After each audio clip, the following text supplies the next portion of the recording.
ఒకప్పుడు 'మర్యాద రామన్న' లాంటి చిన్న సినిమాలు చేశాడు రాజమౌళి. ఇప్పుడు అంతర్జాతీయ స్థాయి దర్శకుడయ్యాడు. మరి ఇలాంటి టైంలో ఓ చిన్న సినిమా తీస్తాడా?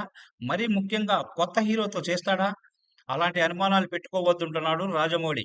తనకు కొత్త హీరో దొరికితే బాగుంటాడనిపిస్తే ఆ కొత్త హీరోతోనే సినిమా చేస్తానని, ఈ విషయంలో మరో ప్రశ్నకు తావులేదని చెప్పుకొచ్చాడు. ఇక కొత్త హీరోతో చేయకూడదని లేదు. కథను బట్టి హీరో ఎంపిక ఉంటుంది. కథకు కొత్త హీరో బాగుంటాడనుకుంటే కొత్త ఫేస్‌నే తీసుకుంటా.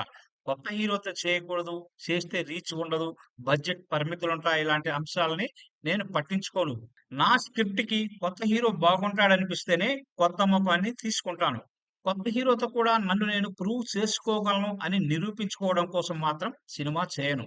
కొత్త హీరోతో సూపర్ డూపర్ హిట్లు కొట్టిన సినిమాలు చాలా ఉన్నాయని, కాబట్టి హీరో కొత్త, పాత అనేది తన కథ డిసైడ్ చేస్తుందని అన్నాడు రాజమౌళి. ప్రస్తుతం ఈ దర్శకుడు 'మహేష్‌తో' చేయబోయే మూవీ కోసం ప్రీ ప్రొడక్షన్ వర్క్‌లో ఉన్నాడు. లెక్క ప్రకారం ఈ ఏడాదిలోనే సినిమా స్టార్ట్ అవ్వాలి. కానీ వర్క్ షాప్ కోసం మరింత సమయం తీసుకుంటున్నాడు జక్కన్న. వచ్చే ఏడాది ఈ సినిమా సెట్స్ పైకి వస్తుంది. హైదరాబాద్‌లో ఈ మూవీ కోసం భారీ సెట్ వేయబోతున్నారట.